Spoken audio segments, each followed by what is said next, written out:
नमस्कार दोस्तों, मैं सुरेंद्र प्रजापत मेरे यूट्यूब और टेलीग्राम चैनल में आप सभी का अभिनंदन व स्वागत करता हूं।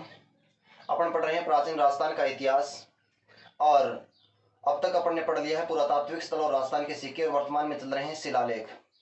दोस्तों जो पढ़ रहे हैं वो राजस्थान से संबंधित सभी भर्तियों में उपयोगी हैं, जैसे first grade, second grade, REET, पटवार, राजस्थान पुलिस, महिला सुपरवाइजर, रोडवेज विभाग, वन रक्षक विभाग और बिजली बोर्ड विभाग, प्री बीएसटीसी और बीएड में भी उपयोगी हैं। दोस्तों अब जो आज कल अपन ने बात की थी भ्रमर माता शिलालेख की, और आज अपन बात करेंगे जगन्नाथ राय प्रशस्ति के बारे में। कौन सी प्रशस्ति के बारे में? जगन्नाथ राय प्रशस्ति।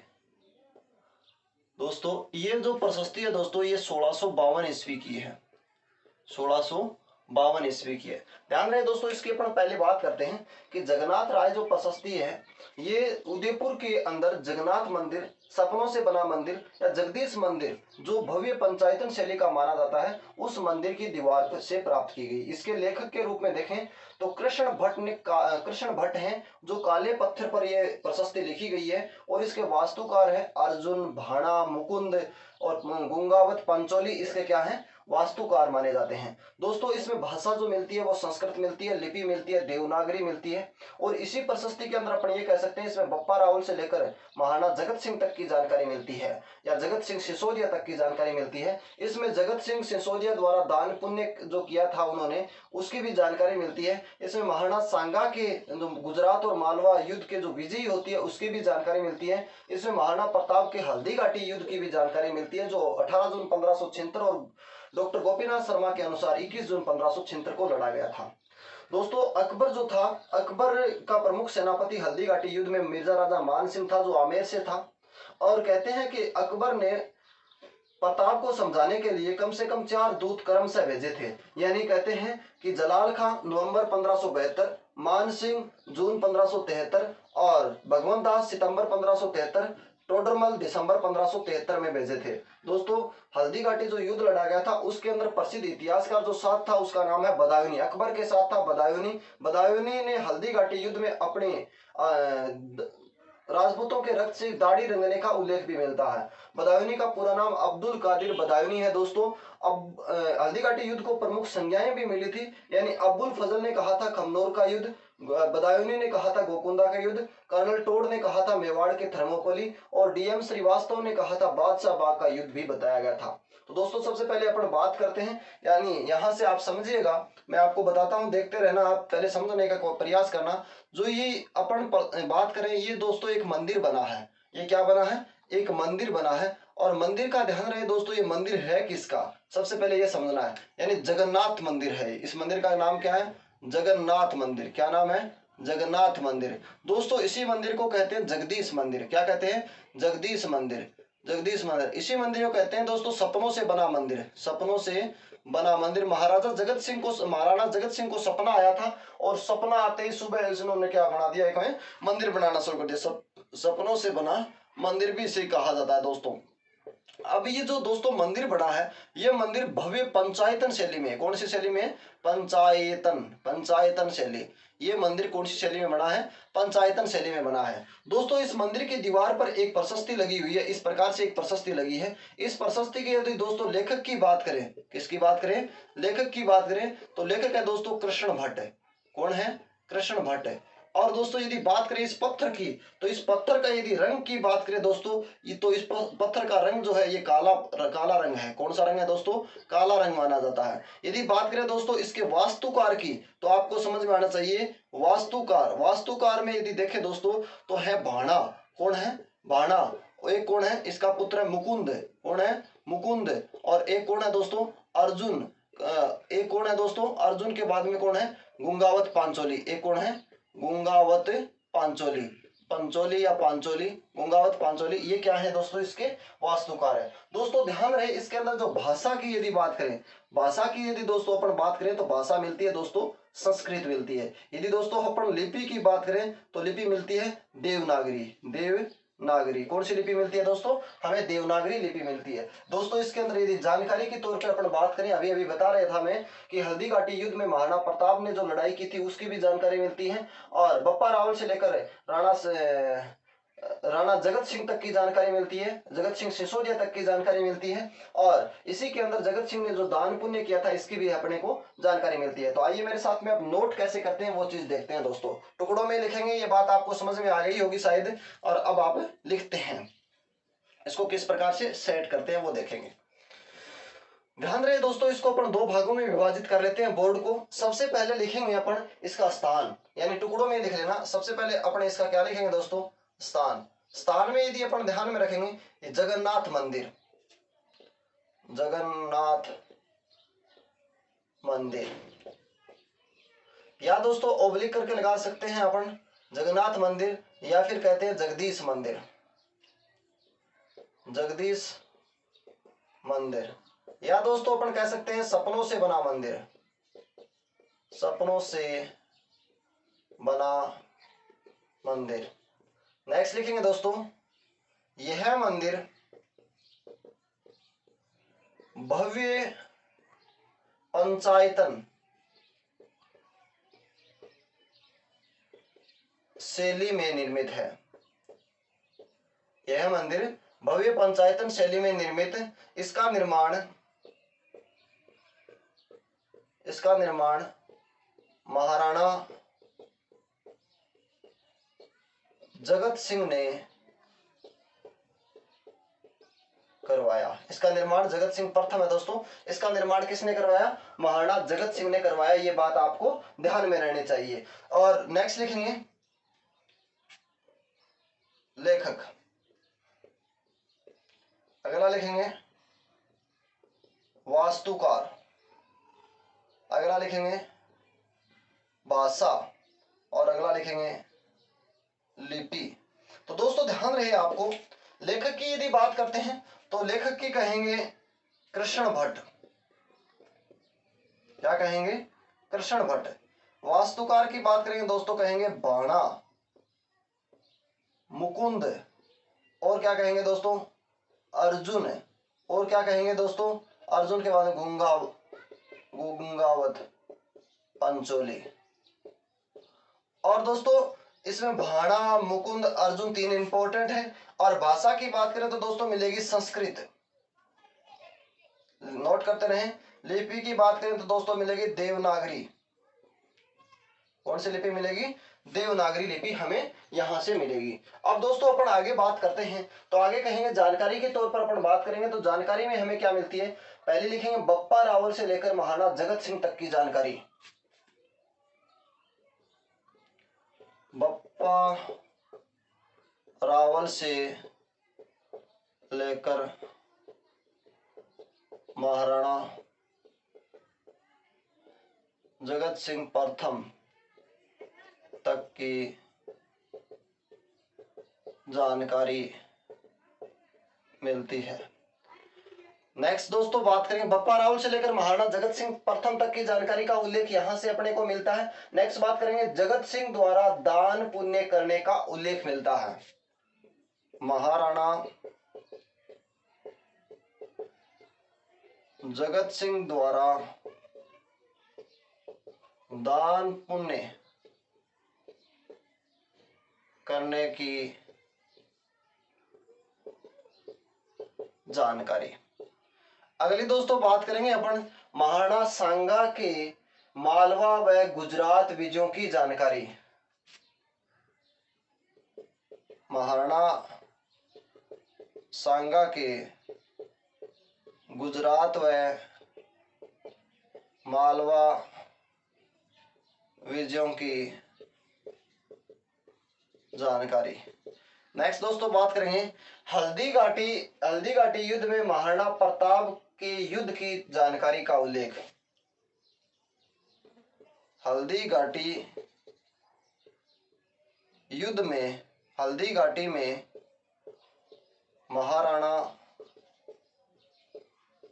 महाराणा प्रताप व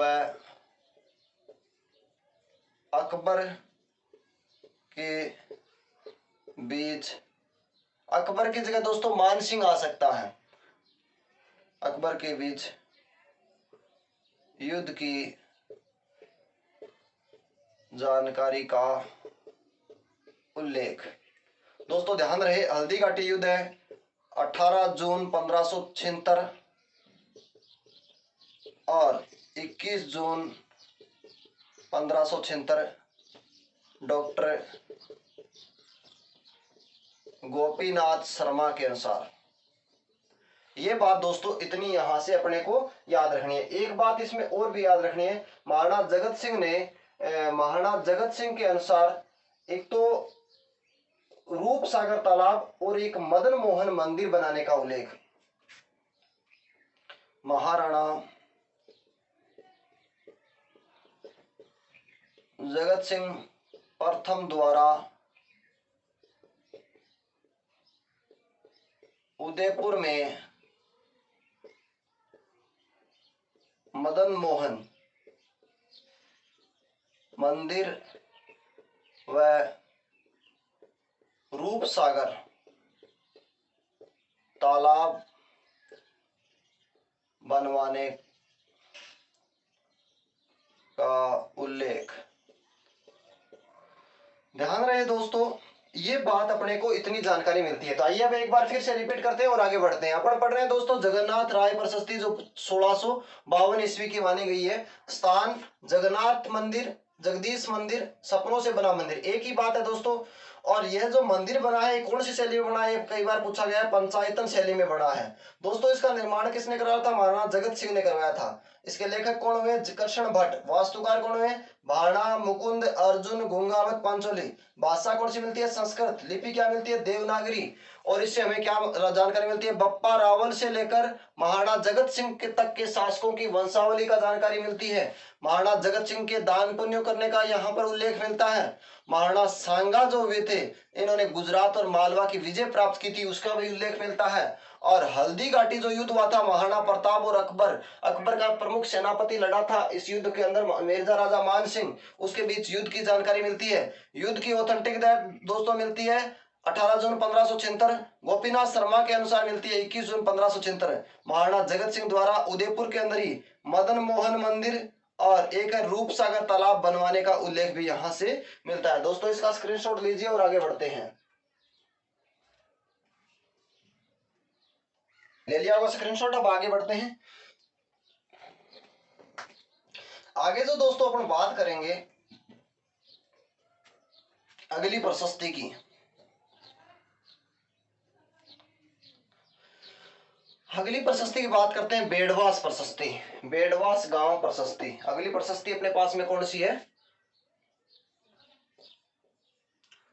बेड़वास गांव प्रशस्ति। ये दोस्तों मेवाड़ में उदयपुर में पड़ती है बेड़वास गांव प्रशस्ति। ये 1668 ईस्वी की है। दोस्तों इसकी बात करें तो ये जो प्रशस्ति है महाराणा राज सिंह के समय की है। इसमें मेवाड़ी भाषा, लिपि नागरी और इसके प्रशस्तिकार जो हुए हैं उनका नाम है हमीर जी। दोस्तों इसमें अपन कह सकते हैं इसको जो तैयार करने वाले थे उनका नाम है भवानी शंकर। तो इस प्रशस्ति के अंदर जानकारी जो अलग अलग जानकारी मिलती है वो क्या क्या मिलती है उस चीज के बारे में अपन देखते हैं। दोस्तों इस प्रशस्ति के अनुसार अपने कह सकते हैं राम और रहमान दो शब्दों का उल्लेख भी मिलता है। इस प्रशस्ति में मेवाड़ की सहिष्णुता नीति का भी उल्लेख मिलता है। इस प्रशस्ति के अंदर अपन ये कह सकते हैं नगर गांव की सीमाओं पर पहले चुंगी लगा करती थी। पहले नगर और गांव की सीमाओं पर चुंगी का मतलब होता है ठिकाना जो भी है, पहरेदारी लगी करती थी, उसे देश दान कहा जाता था। नगर गांव और इनकी सीमाओं पर क्या लगी थी, चुंगी लगती थी, जिसे देश दान कहा जाता था। ऐसी प्रशस्ति कौन सी है, बेड़वास गांव प्रशस्ति। इसमें ये कहते हैं जब लूट के उसी समय जब कोई भी चोरी करता था तो उसको पकड़ लेते थे, तो पकड़ के तुरंत उसको दंड दिया जाता था, तुरंत ही दंड दिया जाता था। ऐसी कौन सी प्रशस्ति में नियम है, बेड़वास गांव प्रशस्ति में। उस दंड को कहते थे उभय दंड। उस दंड को क्या कहते थे, उभय दंड। इसी प्रशस्ति के अंदर अपन दोस्तों ये कह सकते हैं इसमें महाराणा जगत सिंह प्रथम का जो प्रधानमंत्री था, पर जगत सिंह प्रथम का प्रधानमंत्री का नाम मिलता है भागचंद भटनागर, और उसके बाद में फतेहचंद भटनागर को सम्मानित करने का उल्लेख मिलता है। दोस्तों जो फतेहचंद भटनागर था उसका भी जानकारी मिलती है कि ये महाराणा राज सिंह का प्रधानमंत्री था, उसके बाद में इसने इसके पुत्र ने भी इसे क्या किया था, सम्मानित किया था, ऐसी जानकारी मिलती है। तो दोस्तों बेडवास गांव प्रशस्ति, इसमें सबसे पहले अपन बात करते हैं, मेरे साथ साथ में नोट कर लीजिएगा, कोई ज्यादा बड़ी नहीं है। सबसे पहले लिखेंगे यह प्रशस्ति महाराणा राज सिंह के समय की है। सबसे पहली बात, यह प्रशस्ति महाराणा राज सिंह के समय की है। एक बात नोट कर ली दोस्तों, यह प्रशस्ति महाराणा राज सिंह के समय की है। भाषा और लिपि की बात करते हैं, इसकी भाषा यह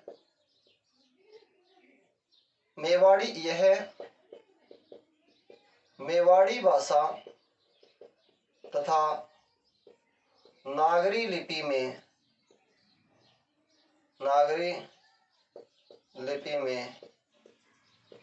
अंकित है। यह मेवाड़ी भाषा तथा नागरी लिपि में क्या है दोस्तों, अंकित है। अब इसके प्रशस्तिकार और तैयार करने वाले की बात करते हैं। एक लिखेंगे प्रशस्तिकार,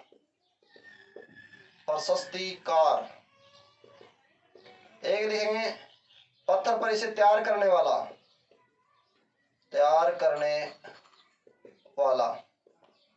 प्रशस्तिकार के अंदर दोस्तों लिखेंगे हमीर जी। तैयार करने वाले में दोस्तों लिखेंगे भवानी शंकर। क्या लिखेंगे, भवानी शंकर। अब दोस्तों ध्यान रहे, इस प्रशस्ति में अपन ये कह सकते हैं, इसमें राम और रहमान शब्द का उल्लेख मिलता है। इसमें राम व रहमान शब्द का उल्लेख मिलता है। एक बात। दूसरी बात दोस्तों, इसमें एक बात और भी कह सकते हैं, कहेंगे कि इसमें मेवाड़ की सहिष्णुता नीति की जानकारी मिलती है, या मेवाड़ की सहिष्णुता नीति का प्रतीक है। यह प्रशस्ति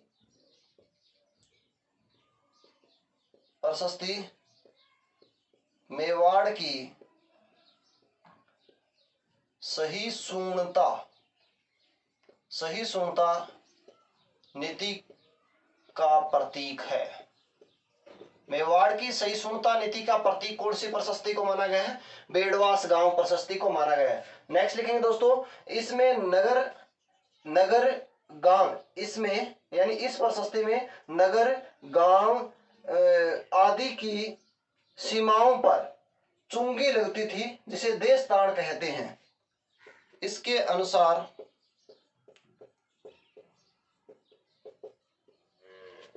नगर गांव की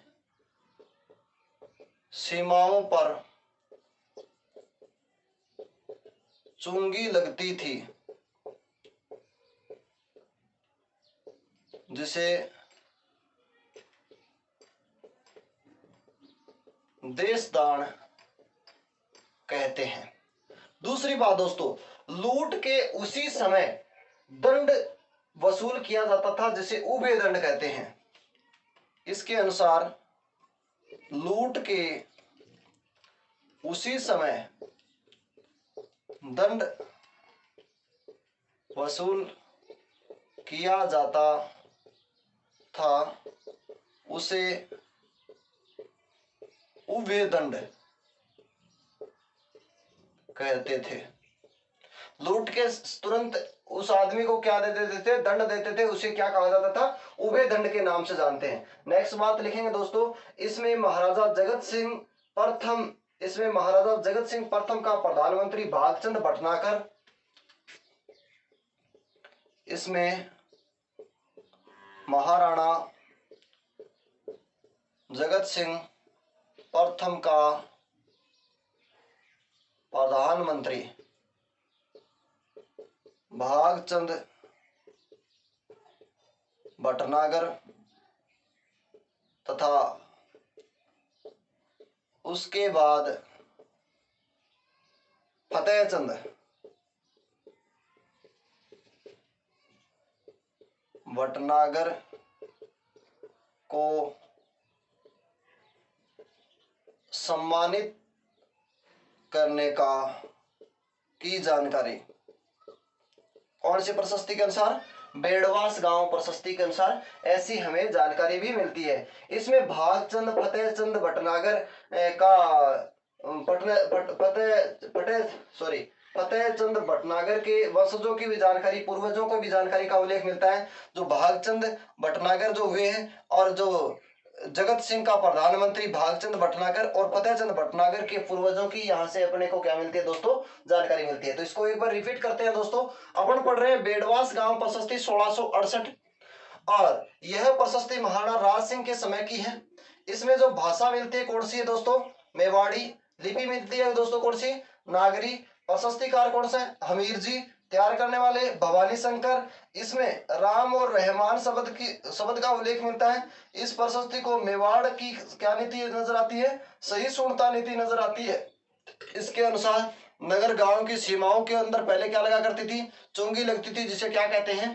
देशदान कहा जाता है। लूट के उसी समय दंड वसूल किया जाता था, उसे उभय दंड कहा जाता है। दोस्तों महाराणा जगत सिंह प्रथम का जो प्रधानमंत्री हुआ था भागचंद भटनागर, और उसके बाद में फतेहचंद भटनागर, इनको क्या करने का? सम्मानित करने की जानकारी कौन सी प्रशस्ति के अनुसार मिलती है? बेड़वास गांव प्रशस्ति के अनुसार मिलती है। दोस्तों इसका स्क्रीनशॉट लीजिए और आगे बढ़ते हैं।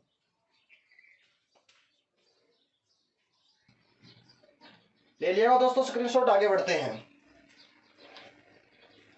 आगे चलते हैं।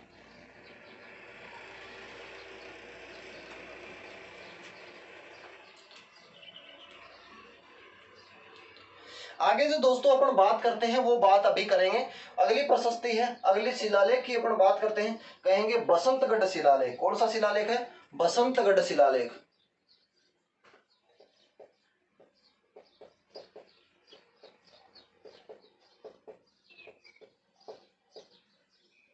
बसंतगढ़ शिलालेख। दोस्तों जो बसंतगढ़ शिलालेख है ये 625 ईस्वी का है और यानी 282 विक्रम संवत 282 का माना गया है। ये 625 ईस्वी का है और यदि विक्रम संवत की बात करें तो 682 के आसपास जाता है दोस्तों। इसमें यदि बात करते हैं, ये इसका स्थान है बसंतगढ़ सिरोही में खिम्मल माता मंदिर से ये अपने को शिलालेख मिलता है। यानी जो शिलालेख है बसंतगढ़ शिलालेख, बसंतगढ़ शिलालेख बसंतगढ़ सिरोही के खिम्मल माता मंदिर से हमें प्राप्त होता है। इस पर लगभग 12 श्लोक लिखे जाने का उल्लेख हमें मिलता है और इसके लेखक जो वे द्विजन्मा जो दिवाकर के पुत्र हुआ करते थे और इसकी जो खुदाई करते हैं उनका नाम है नागमुंडी। दोस्तों जो ये शिलालेख है वर्तमान के अंदर अपने अजमेर संग्रहालय के अंदर या राजपूताना संग्रहालय के अंदर सुरक्षित पड़ा है। इसमें चावड़ा वंश का उल्लेख मिलता है। इसमें वेरी इंपॉर्टेंट सामंत प्रथा का उल्लेख मिलता है। ऐसा कौन सा अभिलेख है जिसमें सामंत प्रथा का उल्लेख मिलता है? तो कहेंगे बसंतगढ़ शिलालेख सिरोही की, बसंतगढ़ शिलालेख सिरोही 625 के अनुसार चावड़ा वंश का और सामंत प्रथा का उल्लेख मिलता है। इसी पर ये जो शिलालेख है दोस्तों अपन कह सकते हैं राजा वरमलात के समय का, ये शिलालेख राजा वरमलात के समय का है और वरमलात वज्र भट्ट या सत्याश्रय के पुत्र हुआ करते थे। वरमलात सत्याश्रय या वज्र भट्ट के पुत्र हुआ करते थे। अब ये जानकारी हमें यहाँ से मिलती है दोस्तों। इसी से अपन ये कह सकते हैं कि जानकारी जो मिलती है इसमें अर्बुदाचल के शासक रज्जिल एवं उसके उत्तराधिकारी का पुत्र सत्यदेव की भी जानकारी मिलती है। इसमें अर्बुदाचल के शासक रज्जिल एवं उसके उत्तराधिकारी के पुत्र सत्यदेव की भी जानकारी बसंतगढ़ शिलालेख से मिलती है। और यह जो शिलालेख है गोठ मांगलो जो दद्दी माता शिलालेख था 608 ईस्वी का, गोठ मांगलोद, यह शिलालेख अपन कह सकते हैं कि गोठ मांगलोद यानी दद्दी माता शिलालेख के बाद पश्चिमी राजस्थान का सबसे प्राचीनतम अभिलेख है। पश्चिमी राजस्थान का सबसे प्राचीनतम अभिलेख इसे ही माना गया है। यानी गोठ मांगलो दद्दी माता जो शिलालेख है दोस्तों वो 608 ईस्वी का है, जायन नागौर से प्राप्त किया गया था। और ये बसंतगढ़ शिलालेख है ये 625 ईस्वी का है और इसे बसंतगढ़ सिरोही से प्राप्त किया गया है। और गोठ मांगलोद के बाद ये पश्चिमी राजस्थान का सबसे प्राचीनतम अभिलेख माना गया है।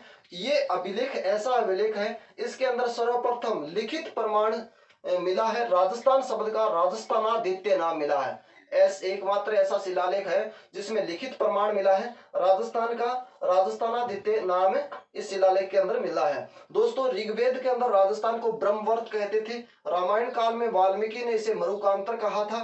ब्रिटिश काल और मध्य काल में इसे राजपुताना कहा गया था। और कुछ इतिहासकार हैं, जैसे उन्होंने इसको राजस्थान भी कहा है। कर्नल टोड ने इसे रायथान, रजवाड़ा और राजस्थान के नाम से भी संज्ञा दी है। यदि शिलालेखों में अपन बात करते हैं दोस्तों, तो राजस्थान का राजस्थानादित्य नाम जो बसंतगढ़ शिलालेख में ही मिलता है। तो आइए मेरे साथ में अब देखते हैं इसको कैसे कैसे लिखेंगे। दो भाग करते हैं और साथ साथ में लिखते रहना। सबसे पहले लिखेंगे, यह वर्मलात के समय का है और वर्मलात वज्रभट्ट या सत्याश्रय के पुत्र थे। यह राजा वर्मलात के समय का है। इनके ये समय का है, ये वज्रभट्ट या सत्याश्रय के पुत्र थे। सत्याश्रय के पुत्र थे, ऐसी जानकारी हमें मिलती है दोस्तों। ये वर्मलात के समय का है, ये वज्रभट्ट या सत्याश्रय के क्या थे दोस्तों, पुत्र थे। ये जानकारी हमें यहां से मिलती है। दोस्तों, नेक्स्ट बात अपन लिखेंगे कि यह शिलालेख 625 ईस्वी लिख रखा है। यह शिलालेख बसंतगढ़ सिरोही से खीमल माता मंदिर से मिला। यह शिलालेख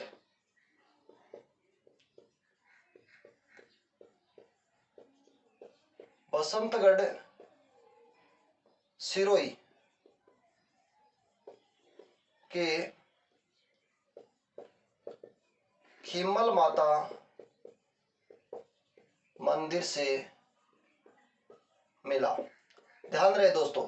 अब बात करते हैं दोस्तों लेखक की। लेखक कौन हो जाएगा इसका, द्विजन्मा दिवाकर का पुत्र। इसका लेखक कौन हो जाएगा दोस्तों, द्विजन्मा दिवाकर का पुत्र। खुदाई करता हो जाएगा नागमुंडी।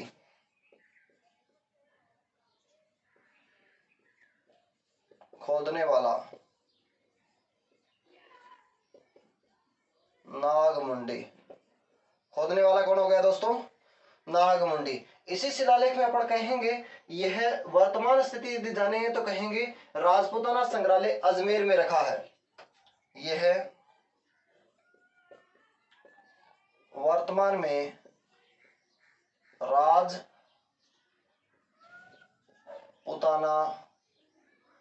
संग्रहालय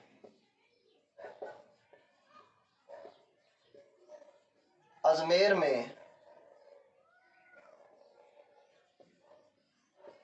सुरक्षित है। यह वर्तमान में राजपूताना संग्रहालय अजमेर में क्या है दोस्तों, सुरक्षित है। नेक्स्ट दोस्तों अपन बात करेंगे इसमें चावड़ा वंश का उल्लेख मिलता है। इसमें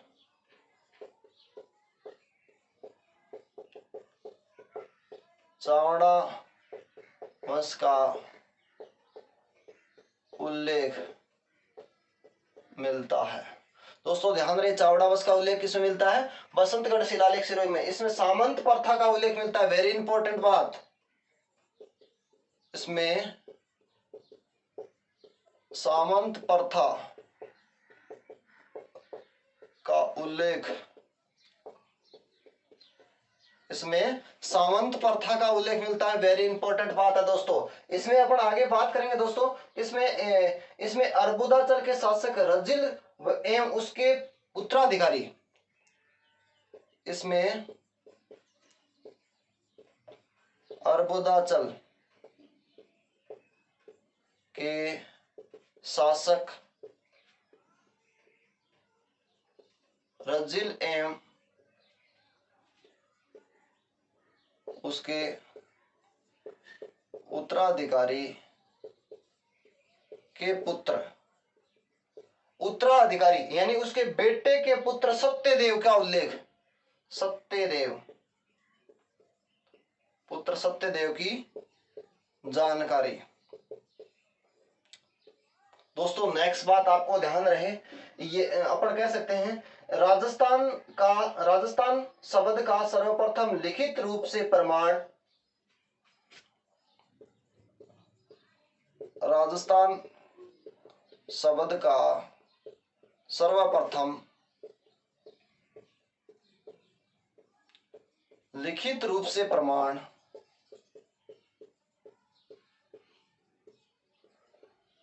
इस शिलालेख में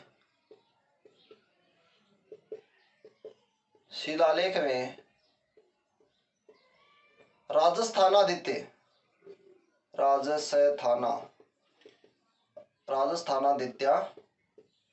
मिला। तो दोस्तों ध्यान रहे कि राजस्थान शब्द का सर्वप्रथम लिखित प्रमाण राजस्थानादित्य कौन से शिलालेख में मिला था? बसंतगढ़ शिलालेख में। एक बात दोस्तों और ध्यान रहे, यानी अपन कह सकते हैं यह गोठ मांगलोद दद्दी माता शिलालेख के बाद, यह गोठ मांगलोद दद्दी माता शिलालेख 608 के बाद पश्चिमी राजस्थान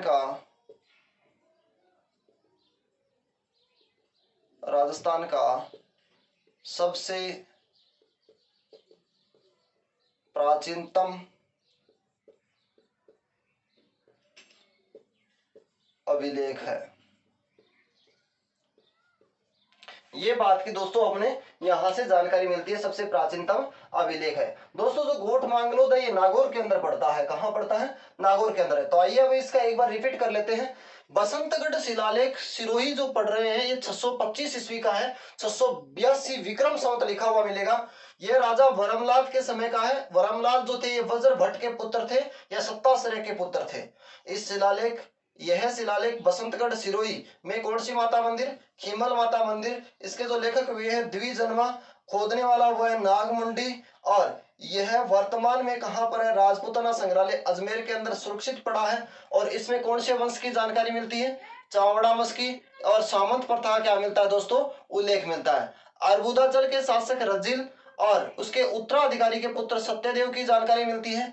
राजस्थान शब्द का सर्वप्रथम लिखित जो प्रमाण मिलता है दोस्तों राजस्थानादित्य इसी शिलालेख में मिलता है। गोठ मांगलोद दधी माता मंदिर के बाद यह पश्चिमी राजस्थान का सबसे प्राचीनतम अभिलेख माना गया है। दोस्तों अब इसका स्क्रीनशॉट लीजिए और फिर आगे देखते हैं।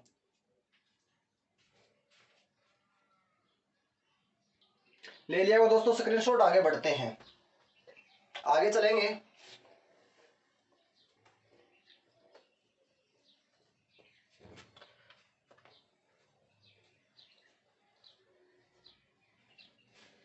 ध्यान रहे दोस्तों, आगे जो चलेंगे सारणेश्वर या सांडनाथ प्रशस्ति की अपन बात करते हैं। अगली है सारणेश्वर, अगली सांडनाथ भी बोलते हैं इसे और सारणेश्वर भी बोलते हैं।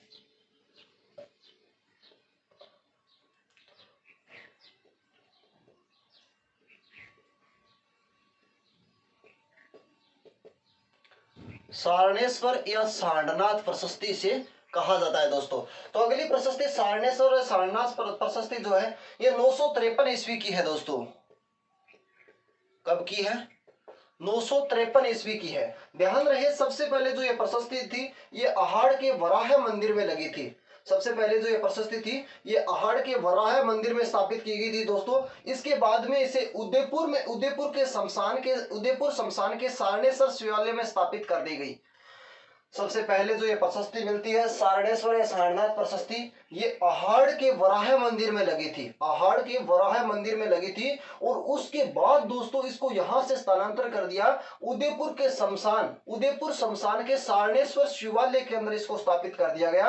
और कहते हैं यह प्रशस्ति भूरे पत्थर पर अंकित है। कैसे पत्थर पर? भूरे पत्थर पर अंकित है। और अहाड़ से मिलने वाली सभी आहड़ से मिलने वाली सभी प्रशस्तियों में एकमात्र यही प्रशस्ति है जो पूर्णतः सुरक्षित मानी जाती है। आहड़ से जितनी भी प्रशस्ति मिली है उनमें से एकमात्र यही प्रशस्ति है जो दोस्तों पूर्णतः सुरक्षित मानी जाती है। कौन सी प्रशस्ति? सारणेश्वर या सांडनाथ प्रशस्ति पूर्णतः सुरक्षित मानी जाती है। ये संस्कृत भाषा लिपि नागरी और इसके लिपिकार जो है वो कायस्थ पाल एवं वेलक है। कायस्थ पाल एवं वेलक है। दोस्तों इसमें जो जानकारी मिलती है गुहिल वंशी शासक अलट की जानकारी का उल्लेख मिलता है तथा उसकी माता महालक्ष्मी एवं पुत्र नरवाहन की भी जानकारी इस प्रशस्ति के अनुसार मिलती है। दोस्तों तो इतनी सी बात है, इसको आइए मेरे साथ में नोट करते हैं और कैसे कैसे लिखते हैं मेरे साथ साथ में आप नोट करते रहें। सबसे पहली बात अपन यह कहेंगे, यह उदयपुर शमशान के सारणेश्वर शिवालय में लगी है।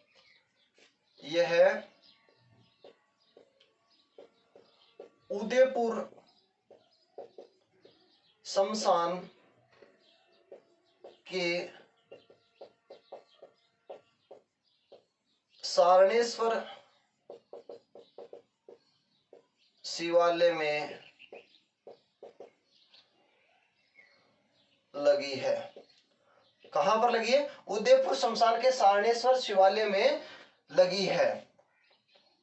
इससे पहले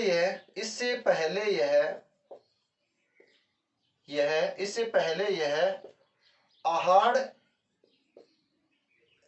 नहीं वराह मंदिर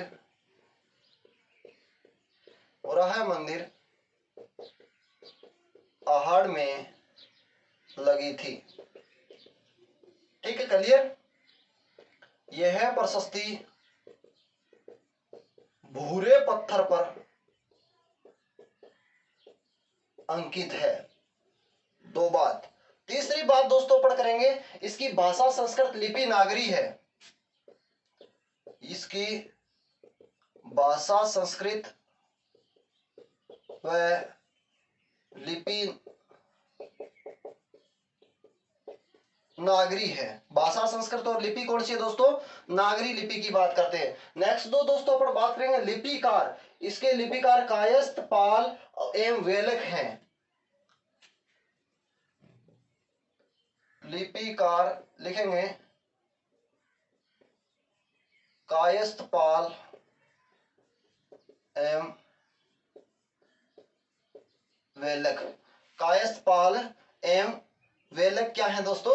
इसके लिपिकार हैं। अब दूसरी बात दोस्तों क्या लिखेंगे, आहड़ से मिलने वाली सभी प्रशस्तियों में एकमात्र यही प्रशस्ति पूर्णतः सुरक्षित है।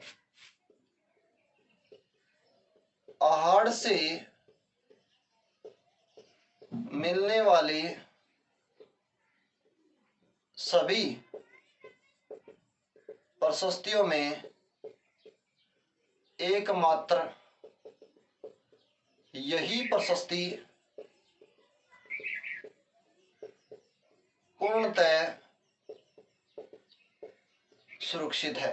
कौन सी? सांडनाथ या सारणेश्वर प्रशस्ति पूर्णतः सुरक्षित मानी गई है। इसमें गुहिल शासक अलट के शासनकाल का उल्लेख तथा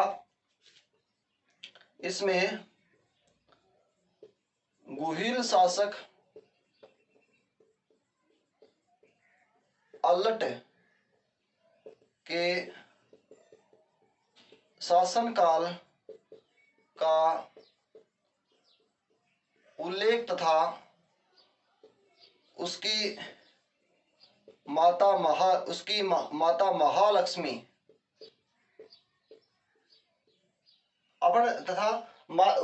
माता महालक्ष्मी एवं पुत्र नरवाहन। महालक्ष्मी एवं पुत्र नरवाहन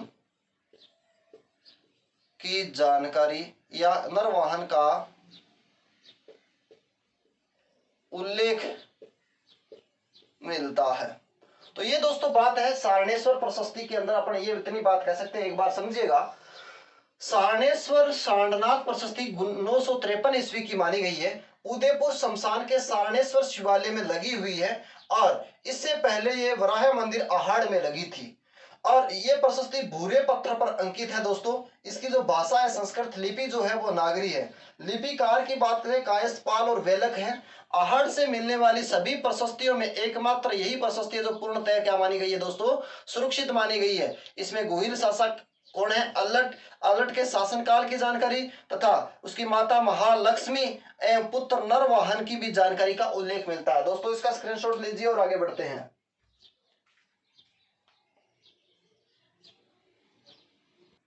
ले लिया वो दोस्तों स्क्रीनशॉट, आगे चलते हैं। अगली जो प्रशस्ति है दोस्तों, अपन अगली प्रशस्ति की बात करते हैं।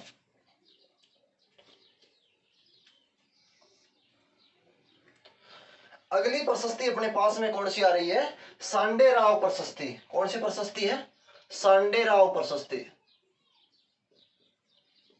सांडे राव प्रशस्ति।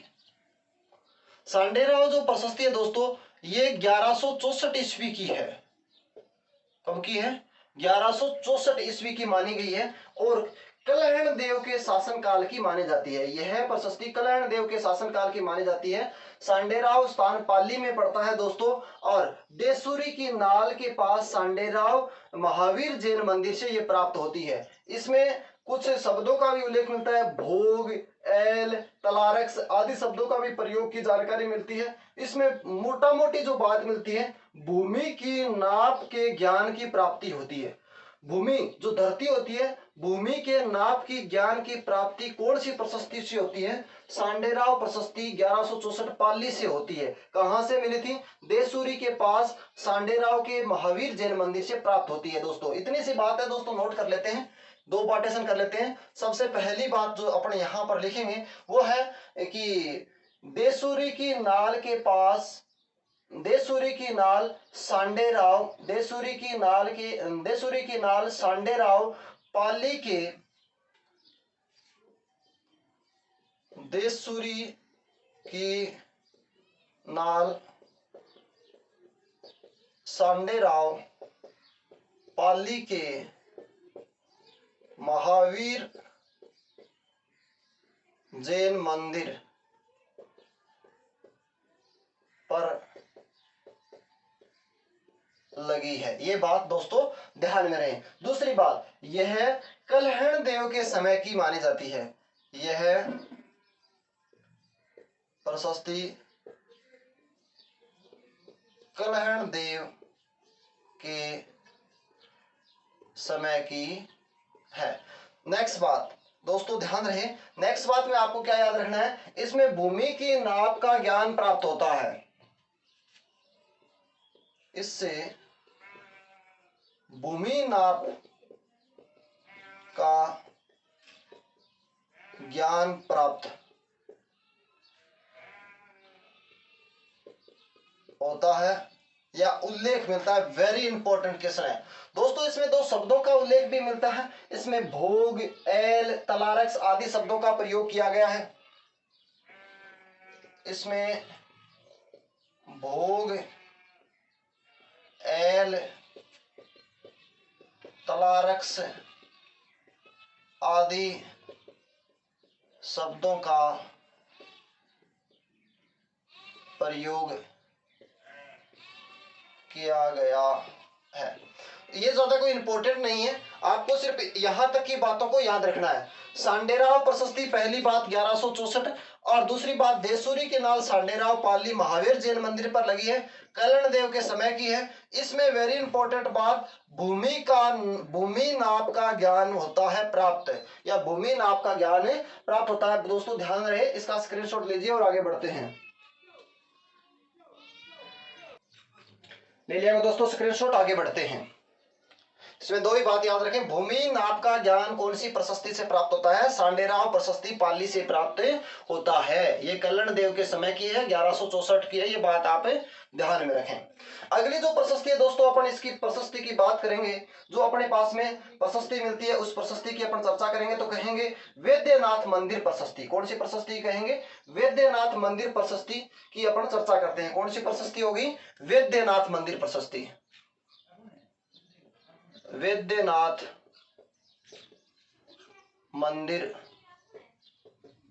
प्रशस्ति। वैद्यनाथ मंदिर प्रशस्ति की यदि दोस्तों अपन बात करते हैं तो 1719 ईस्वी की है। कब की है? 1719 ईस्वी की है वैद्यनाथ मंदिर प्रशस्ति। वैद्यनाथ मंदिर प्रशस्ति के अंदर अपन ये कह सकते हैं ये उदयपुर के सिसारमा गांव में है। ये उदयपुर के सिसारमा गांव में है। पिछोला झील के निकट वैद्यनाथ मंदिर से ये प्रशस्ति मिली है। पिछोला झील के निकट वैद्यनाथ मंदिर से ये प्रशस्ति अपने को मिली है। इसकी जो रचना है ये रूप भट्ट करते हैं। रूप के सुंदर थे यानी रूप भट्ट करते हैं। इसके जो लिपिकार है इसका नाम है रूप जी। लिपिकार भी कौन है? रूप जी। और लेखक कौन है? इसके रचना कौन करते हैं? रूप भट्ट। और लिपिकार है रूप जी, जो गोवर्धन के पुत्र हुआ करते थे। जो गोवर्धन के पुत्र हुआ करते थे। इस प्रशस्ति के अनुसार अपन ये कह सकते हैं इसमें बप्पा रावल को हरित ऋषि के आशीर्वाद से राज्य की प्राप्ति होने का उल्लेख मिलता है। इसमें बप्पा रावल को हरित ऋषि, जो बप्पा रावल के गुरु थे, काल भोज के गुरु थे, उनके आशीर्वाद से राज्य की प्राप्ति होने का उल्लेख मिलता है। और इसमें महाराणा संग्राम सिंह सेकंड, जिसका राज्यकाल हुआ करता था या शासनकाल हुआ करता था 1710 से लेकर 1734 के मध्य, महाराणा संग्राम सिंह सेकंड एवं रणबाजा जो मुगल सेनापति के मध्य बांदनवाड़ा युद्ध होने का उल्लेख भी इस प्रशस्ति से मिलता है। महाराणा संग्राम सिंह सेकंड और रणबाजा जो मुगल सेनापति रणबाजा के मध्य बांदनवाड़ा युद्ध होने का उल्लेख इस प्रशस्ति से मिलता है दोस्तों। तो ध्यान रहे इस प्रशस्ति में भी दो चार बात है, छोटी छोटी बात है, नोट कर लेते हैं दोस्तों। तो लिखेंगे यह उदयपुर के सिसारमा गांव में पिछोला झील के निकट वैद्यनाथ मंदिर से प्राप्त की गई। यह प्रशस्ति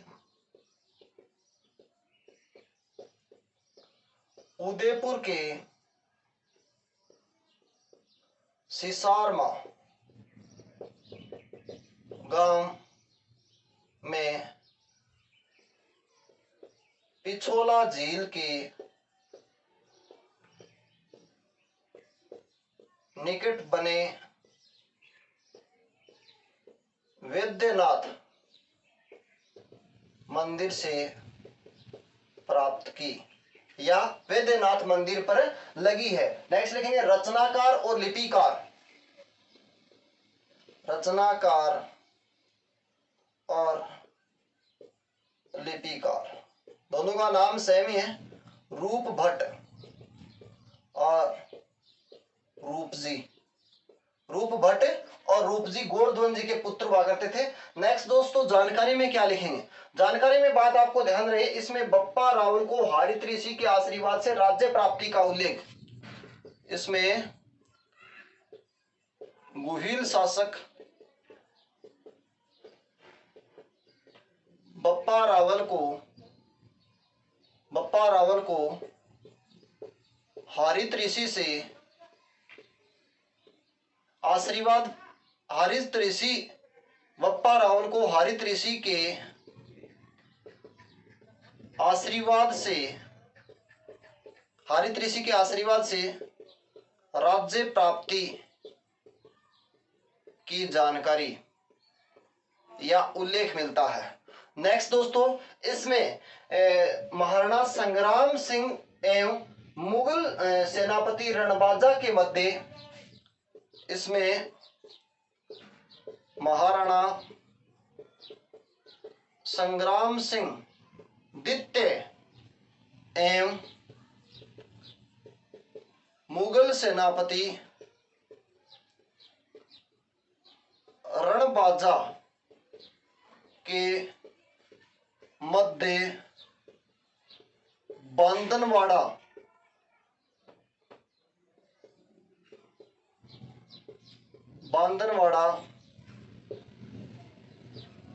युद्ध का उल्लेख।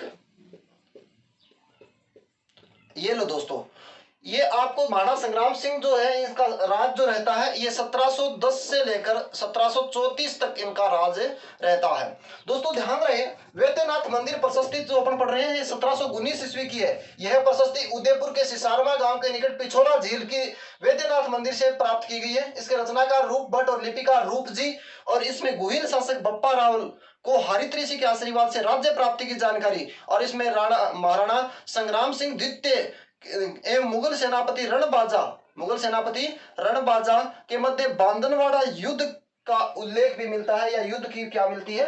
जानकारी मिलती है। नमस्कार दोस्तों, मैं सुरेंद्र प्रजापत और इसका स्क्रीनशॉट लीजिए।